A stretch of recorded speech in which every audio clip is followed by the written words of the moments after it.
मोरे बलमुआ हो हरियर हरियर बाँस काटावा त मोरे बलमुआ हो हरियर हरियर बाँस काटावा त बाँस काटावा त बलमुआ बाँस काटावा त बाँस काटावा त बलमुआ बाँस काटावा त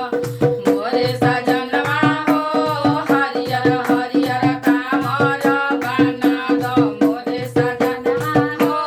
हरियर हरियर कामर बना द मोरे बलमुआ हो हरियर हरियर बाँस काटावा द मोरे सजनवा हो हरियर हरियर बाँस काटावा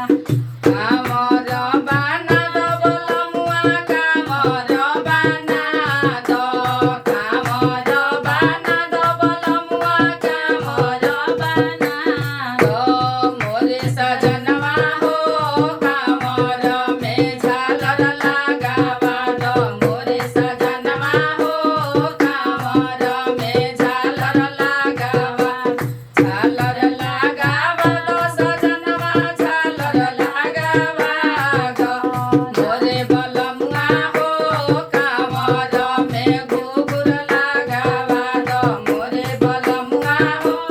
कामर में घुघुर लगावा द घुघुर लगावा द बलमुआ घुघुर लगावा द घुघुर लगावा द बलमुआ घुघुर लगावा